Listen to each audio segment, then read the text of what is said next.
नमस्कार, मी जगदीश देशमुख. जय महाराष्ट्राच्या जनता रिपोर्टर या विशेष कार्यक्रमात आपल्या सगळ्यांचं स्वागत. गेल्या काही दिवसातील शेतकऱ्यांच्या आत्महत्यांची आकडेवारी ही समोर आलेली आहे आणि ही आकडेवारी अत्यंत धक्कादायक आहे. गेल्या 8 महिन्यात 1000पेक्षा अधिक शेतकऱ्यांनी आत्महत्या केलेली आहे. याच विषयावर आज आपल्याला सविस्तर माहिती पाहायची आहे. शेतकरी आत्महत्येची धक्कादायक आकडेवारी समोर आली. 8 महिन्यात 1183 शेतकऱ्यांनी आत्महत्या केलेल्या आहेत. राज्यात 14 शेतकरी आत्महत्या प्रवण जिल्हे आहेत. 14 जिल्ह्यांमध्ये शेतकरी मोठ्या प्रमाणात आत्महत्या करतात अशी ही माहिती समोर आली आहे. राज्यातील शेतकरी आत्महत्यांची ही आकडेवारी समोर आली आहे. जानेवारी ते ऑगस्ट या 8 महिन्यात 1183 शेतकऱ्यांनी आत्महत्या केली आहे. सर्वाधिक 44 शेतकरी आत्महत्या एका महिन्यात ऑगस्टमध्ये यवतमाळ या एकट्या जिल्ह्यामध्ये झाल्यात. तर या 1183 शेतकरी आत्महत्यांमध्ये 607 शेतकरी हे आत्महत्या पात्र ठरवण्यात आले, तर 306 शेतकरी आत्महत्या अपात्र ठरवले गेले. 8 महिन्यात छत्रपती संभाजीनगर विभागामध्ये 520 शेतकऱ्यांनी आत्महत्या केली आहे आणि पश्चिम विदर्भात 707 शेतकऱ्यांनी आत्महत्या केली. राज्यामध्ये 14 शेतकरी आत्महत्या प्रवण जिल्हे आहेत. यामध्ये विदर्भातील 6 आणि मराठवाड्यातील 8 जिल्हे आहेत. या 14 जिल्ह्यांमध्ये शेतकरी आत्महत्यांची नोंद झाली आहे. या 8 महिन्यांमध्ये अतिवृष्टीनं शेतकऱ्यांचं प्रचंड नुकसान झालेलं आहे. कर्जबाजारीपणा, योग्य हमीभाव नाही आणि नैसर्गिक आपत्ती या विविध कारणांमुळे शेतकऱ्यांनी आत्महत्या केली आहे. मात्र जी आकडेवारी समोर आली आहे ती खरंच धक्कादायक आहे.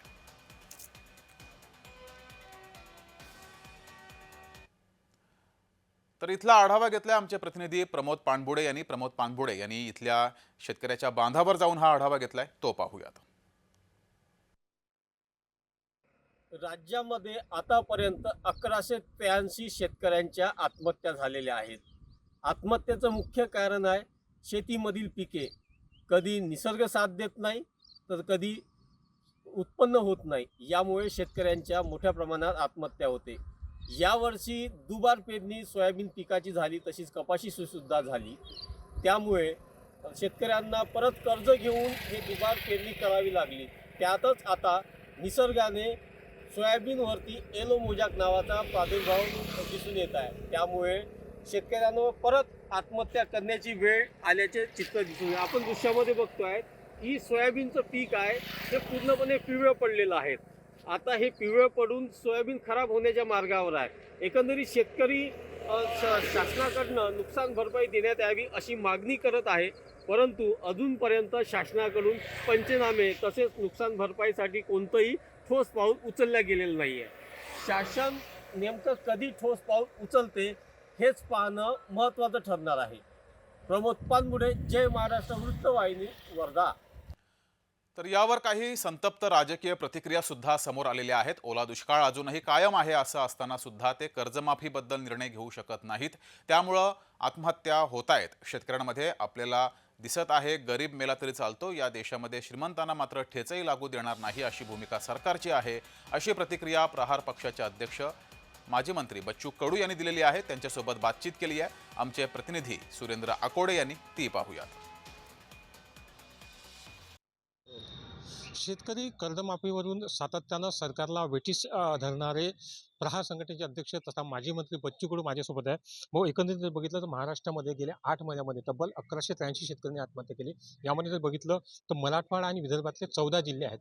शेतकऱ्यांविषयी सरकारची भूमिका अजूनही उदासीनतेची दिसते. आपण अनेकदा आंदोलन केल्यानंतर आंदोलन सुद्धा आपण या ठिकाणी केलं. काय वाटतं तुम्हाला? विदर्भात गडकरी सारखे मोठे नेते आहे, मुख्यमंत्री विदर्भातला आहे. महसूल मंत्री म्हणजे मुख्यमंत्र्यांचं तर शेवटचं जे नंतरचं जी पोस्ट आहे ते महसूल मंत्री बावनकुळे सुद्धा विदर्भातले आहे. आणि मग विदर्भातलं हे सगळं काही एकाकडे विदर्भाच्या अनुशेषासाठी बोलणारे फडणवीस आता कुठं दिसतं मला दिसत नाही. म्हणजे 1100 आत्महत्या फक्त या 3 ते 4 महिन्यात झाल्या असताना सुद्धा कुठल्याही प्रकारचं मुख्यमंत्र्याची त्याबद्दल वाच्यता नाही.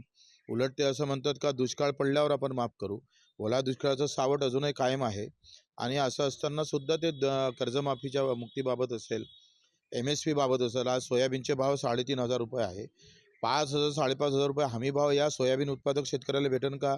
कापूस उत्पादक शेतकऱ्याच्या 11% आयात कर शुल्क केले, त्याच्यामुळे कापसावर उत्पादक शेतकऱ्यावर मोठ्या प्रकारचं आपण पाहतो बर्डन येण्याची शक्यता आहे. तुरीचं पण तेच आहे. अशा सगळ्या विदर्भातल्या पिकाला मुख्यमंत्री म्हणून यांनी न्याय देऊ शकत नाही. हे मात्र तिवार सत्य आणि त्याचे परिणाम आत्महत्यात आपल्याला दिसतं. काय होतंय, जो मरतोय ना तो आमदार, खासदार, अधिकारी श्रीमंत घराण्यातला नाही आहे. गरीब मेला तरी चालतं या देशामध्ये, श्रीमंताले मात्र ठेचय लागता कामा नाही.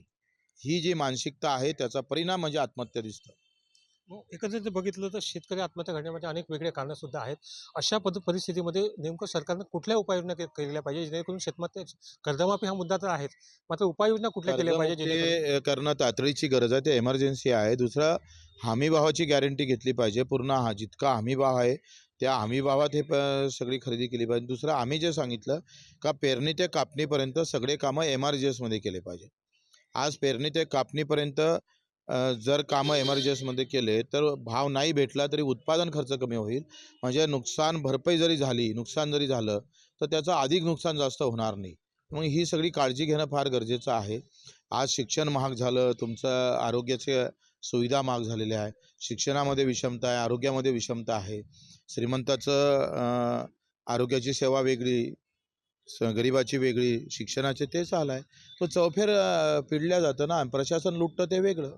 एकंदरीत बघितलं तर शेतकरी आत्महत्या मागचे जे कारणं आहेत ते आपण सांगितलं, मात्र शेतकऱ्यांना जे पारंपरिक पिकं घेतात त्यातून त्यांना फारसं त्याचे उत्पन्न होत नाही. अशा परिस्थितीमध्ये कुठेतरी जोडधंदे सरकारनं त्यांना द्यावे आणि त्यासाठी अनुदान द्यावं असं आपल्याला वाटतं. जोडधंद्याला काय आहे आता, का तुम्ही गाय दिली तर दुधाचे भाव काय आहे?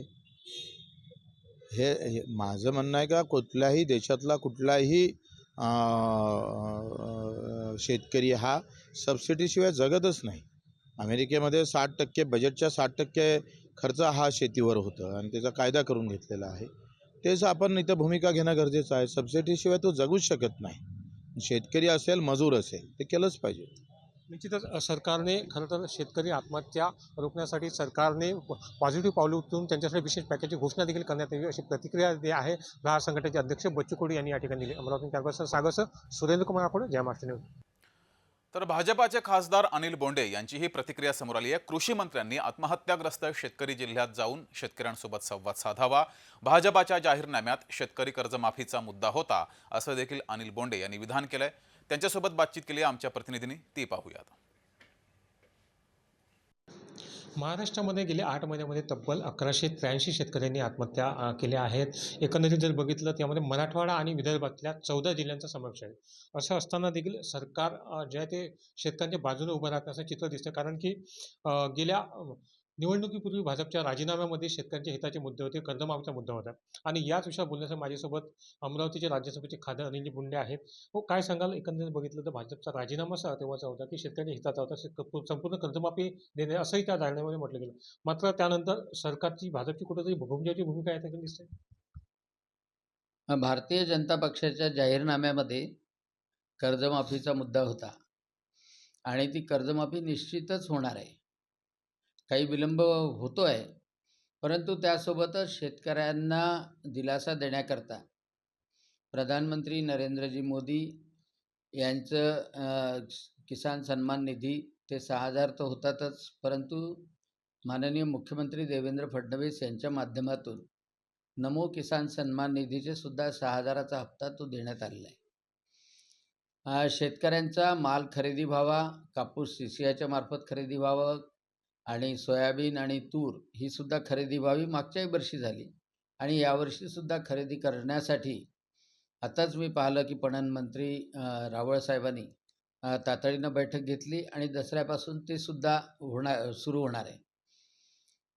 त्यासोबतच सिंचन जे खूप पाठीमागे राहिलं होतं, सिंचनाचे प्रकल्प पूर्ण झाले आणि शेतकऱ्याच्या शेतापर्यंत पाणी देण्याचा प्रयत्न हा शासनाच्या मार्फत होतो आहे.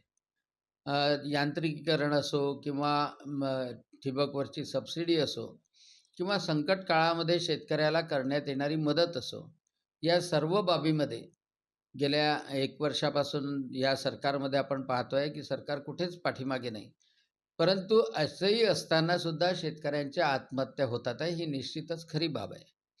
आणि म्हणून एक शेतकऱ्यांच्या सोबत संवाद, शेतकऱ्यांच्या सोबत प्रशासनाने सातत्याने कृषी खात्याच्या अधिकाऱ्यांनी भूमिका घेणं अतिशय आवश्यक आहे. कारण या काळामध्ये जेव्हा पेरणीचा काळ आहे, पेरणी आणि पिकाचा काळ आहे, त्या काळामध्ये शेतकऱ्याला काय अडचणी येतात, कोणी जर त्या मानसिकतेत असेल तर त्याला वाचवण्याचा प्रयत्न कसा करता येईल तसा माननीय मुख्यमंत्री देवेंद्र फडणवीस यांच्याच काळामध्ये 2014 ते 2019 या काळामध्ये डिस्ट्रेस फार्मर करिता पूर्ण यंत्रणा कामाला लावली होती. मी आतासुद्धा अपेक्षा निश्चितच ही करेल की शेतकऱ्यांसाठी शासन चांगलं काम करत आहे, उपाययोजना करत आहे आणि कर्जमाफीसुद्धा होणार आहे. परंतु ह्या सगळ्या गोष्टी साधण्यासाठी आणि शेतकऱ्यांना मनोधैर्य देण्यासाठी निश्चितच प्रशासन, कृषी विभागाने समोर येऊन काम करणं आवश्यक आहे. आणि शेतकऱ्यांच्या बांधापर्यंत, शेतकरी मित्राच्या माध्यमातून शेतकऱ्यांपर्यंत पोहोचणं आणि शासनाच्या कोणत्या कोणत्या योजना आहे आणि त्यामध्ये शेतकऱ्याच्या कर्जबाजारीपणातून, शेतकऱ्याच्या दुःखातून त्याची कशी सुटका होऊ शकते, हे सांगणंसुद्धा आवश्यक आहे. निश्चितच कृषी मंत्र्यांनी महाराष्ट्रातील प्रत्येक जिल्ह्याचा दौरा करावा, शेतकऱ्यांशी संवाद साधावा. शिवाय तशा उपाययोजना देखील सरकार करत असल्याची प्रतिक्रिया ज्या आहे त्या खासदार अनिल बोंडे यांनी या ठिकाणी दिली. अमरावतीहून कॅमेरा पर्सन सागरसह सुरेंद्र अकोडे, जय महाराष्ट्र न्यूज. तर शेतकऱ्यांच्या आत्महत्यांची धक्कादायक आकडेवारी ही समोर आलेली आहे. एकीकडे विरोधकांकडून सरकारवर हल्लाबोल केला जातोय, सरकारनं शेतकऱ्यांना सबसिडी द्यावी अशी मागणी केली जाते, तर दुसरीकडे सरकारकडून मात्र सर्व योजना राबवल्या जात आहेत. त्यामुळं पुढच्या काळामध्ये ह्या आत्महत्या कमी होतील असं म्हटलं जात आहे. सरकारपर्यंत ह्या योजना पोहोचवल्या जात आहेत असंही सांगितलं जात आहे. पुढच्या काळामध्ये शेतकऱ्यांच्या ह्या आत्महत्या थांबाव्यात हीच अपेक्षा